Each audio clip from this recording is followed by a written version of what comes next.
For people that don't know Jared's story, he had to fight a lot of demons throughout the years, and now he's a great fighter in the UFC. But you did reveal today that you're 8 years sober. Just take me through what you're feeling today. And first off, congratulations. That's tremendous. Thank you. Yeah, 8 years. It's been one hell of a road, but it feels like, at times it feels like it goes by really fast. And then other times it feels like it's been forever. Well, my life is better than it's ever been. And, I owe everything to my sobriety, and everything that I have materialistically and emotionally, spiritually is all because I'm sober. Your story is so well public, and you do an incredible job sharing it. You were at one point facing 25 years to life. You had 3 overdoses. Just what was the moment for you where you knew that you needed help, but then you started to say, okay, not only do I need to go get that help, but then it started to work, and you started to move in that right direction? So in 2015, on Christmas Day, I had my last overdose, and I went to detox. I woke up in the hospital on the 26th of December. I was super sick. I woke up in the, dope sick. I got high one more time, naturally, and I went to detox that night. And so my sober date is like the 27th of December, which is today, 8 years ago. Wow. I just was sick and tired, man. I just couldn't do it anymore. I went through the ringer, psych wards, crisis centers, homeless shelters, hospitals, detoxes, rehabs, therapeutic communities, jails, institutions. The only thing I didn't do was prison. I never did like long stretches of prison, thank God. And I just couldn't do it anymore. I was beat up. I was tired, and I was at a bottom, and I was desperate. So I just went to detox and started taking the suggestions of people that have, been there and done that. And I did some work and started trusting in God, and things started working out for me. Jared Gordon here with us, and it's great to hear where you are today. A lot of times I say addiction is a disease, and, I like to emphasize that in a conversation, because sometimes people just look at addicts as people that are weak, but it takes a lot of strength to go get that help and then continue to be someone that is a voice for a lot of people that need to hear a certain voice. So I'm just wondering, what is it like now, day to day for you? It's great that you're 8 years sober, but what is the day to day like grind for Jared Gordon individually now? Well, my life's changed a lot. So I'm married. I have a dog. I don't have children, but I wake up every day and I have responsibilities and things that I have to take care of, and obviously I have to train. So I'm training. Mm-hmm. Things in between. I obviously, in order to have a wife, you need to be present, and you have to be responsible, and you have to give back to the relationship and be there for your loved one. And, I have to be there for everyone in my family and all my friends. And, it comes with life in general comes with a level of responsibility, obviously, but when you're sober, I have to do certain things that, some people don't necessarily have to do. And, I get up in the morning, I pray, I do some meditation, read some literature, and I have to do certain things every day to keep myself on track. People like me, we have to do a little extra sometimes in order to stay afloat. But I wouldn't have it any other way. It makes me a better person, and it makes, I used to be selfish human being, and now the goal is to be there for others, help other people, be of service to others, do quote unquote God's work. And the only way to keep it is to give it away. So that's what I try to do now. So you've been through this journey, Jared Gordon. Let's just say if someone right now is listening and they know that they have a problem, they need help, and they get in contact with you, just how do you advise that person to start to move into the right direction like you've been able to turn it around? Well, it depends, where you're at, how bad your addiction is, what kind of drugs you're doing, and or alcohol for that matter. And there's different levels of care for different individuals. There's people with mental health issues and they abuse drugs and alcohol. There's people, that have all sorts of different issues. So try to decipher where you're at. And if you're looking for treatment or help, I work with a few different places, and we try to place people into treatment and get them the help that they need. And, for me, that's what I did. I needed to go to detox. I needed rehab treatment. I needed the separation from the street to clear my head of the fog and the drugs. Now I can see a little more clearly. I have a little clarity, and, I have to learn tools to stay sober and not go back to use. It's easy to get clean, but it's hard to stay sober for long periods of time. So you have to learn these tools and you have to practice it in your daily life. And luckily, I'm able to, utilize these tools every day. And now, it's been 8 years. So that's how I try to help. Yeah. What do you want people to gain? Just wondering, when they hear your story and you're as open as it comes, right? In the Octagon after a fight, you talk about your sobriety, right? You talk about it on a day like today, and in countless of interviews I've seen. What do you hope to get people to really gain when they hear your story and hear what you've been through? I mean, the goal is to help anyone any way I can.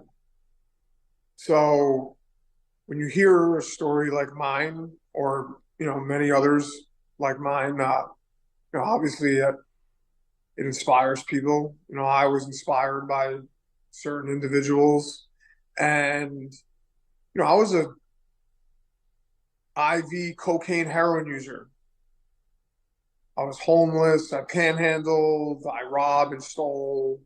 I lived in homeless shelters on the street. Like you said, I was facing 25 to life. I was arrested 8 times. So I was as low as you can go, basically, without dying or ending up in long-term prison. So there's a way out. No matter how far gone you think you are, there's light at the end of the tunnel.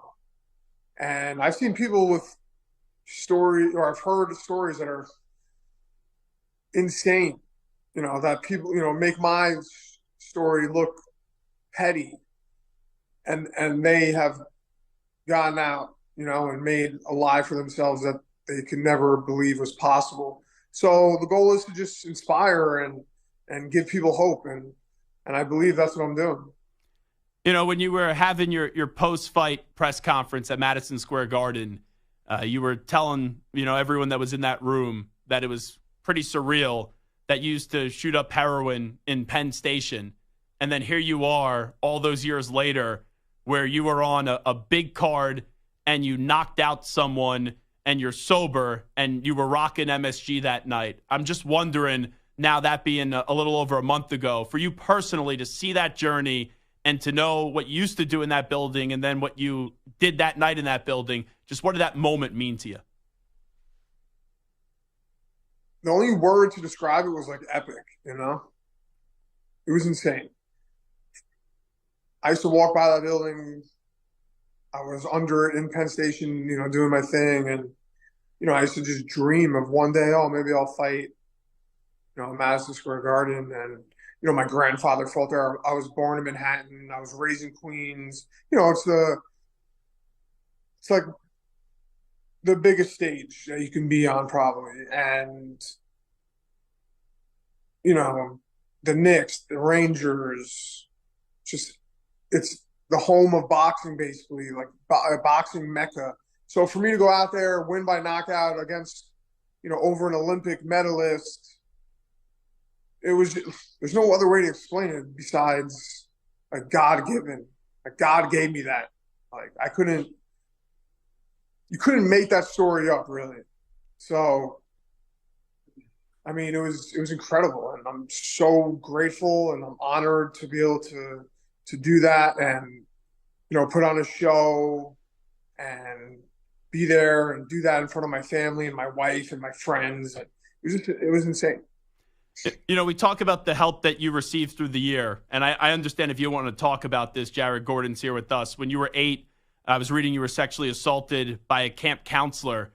I'm sure you tried to bury that away for so many years. How did you finally start to get help when it comes to trying to heal, not only internally, but also publicly from what you went through at such a young, innocent age of 8 years old? Yeah, I buried that for years until I was 23. That was the first time that I told anyone. And it was my girlfriend at the time, who is now my wife. She was the first person I told. And she, of course, told my parents. And I ended up talking about it in therapy. I was in a long-term treatment center. I was in a program for 6 months. And the first therapist I told was in there, and I had to work on it, and I still talk about it. And I just got out of therapy a few hours ago, and I talked about it with him, and I talked about it with other therapists and trauma specialists and PTSD specialists. And I was 8 years old. I'm 35 now.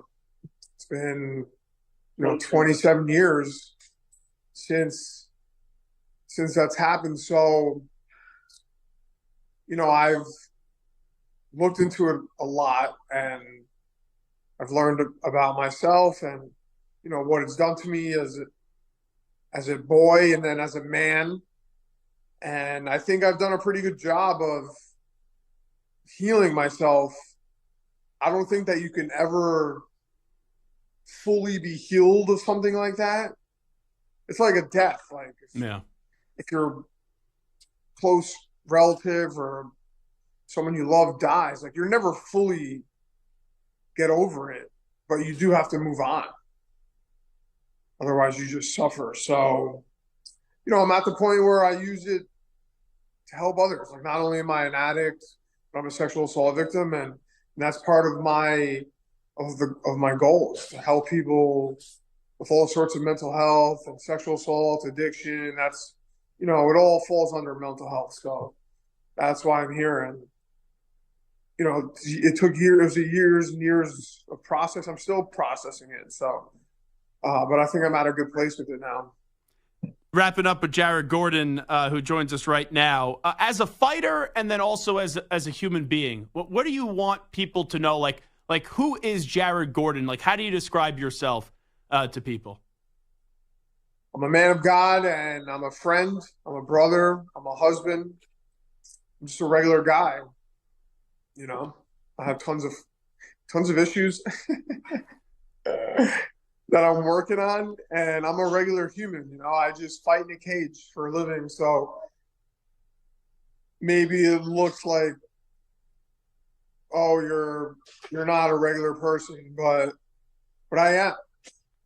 I was never really athletic. I was athletic, but I never played sports. I wrestled a little bit in junior high. Then I never played any organized sports. And then I just started fighting when I was 17. So I'm not tall and fast and strong. Like, I'm not like a crazy freak athlete. I'm just a regular guy. I just work hard and have faith, and I train my ass off. So, excuse my language. I train really hard, and I mean, I'm good at fighting, but anything is possible for anyone as long as you have faith and work hard. So I just want people to think of me as a regular guy that has gotten through a lot of, bad situations or bad problems, and, it's possible for anyone. When we look at your fights recently, we all know you got screwed in the scoring decision with Paddy Pimblett, and then you had the other situation as well, and you bounced back with the victory. As a fight fan, I want to see you and Paddy fight again. Do you think that will ever happen? Because you're a better fighter than Paddy Pimblett. I mean, it could happen. Do I want to fight him again? Yeah, but do I want to fight him right now? No, I want a top 15. He's not ranked. He just beat Tony Ferguson, who I looked way better against Paddy than Tony did. And,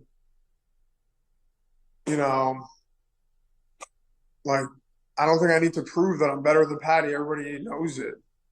So I want to fight a top 15 guy. I want to get into the top 15 already and make a run. It's not, I want to progress in this sport and climb up the ladder. So that's where I'm at with that. But maybe down the line, main event in London or something. Yeah, of course, I'll fight him again, but I want a top 15. Well, I appreciate you sharing your story with us. Unfortunately, I've lost 3 friends to drug addiction, and I hope if people hear your story, it can motivate them to turn their life around. So I appreciate how open you are, and glad our mutual friend, Sully, who's like friends with everybody, connected us. And thanks so much for jumping on with us. And once again, congratulations. Being sober for 8 years is a remarkable accomplishment. Thank you, Zach. I appreciate it.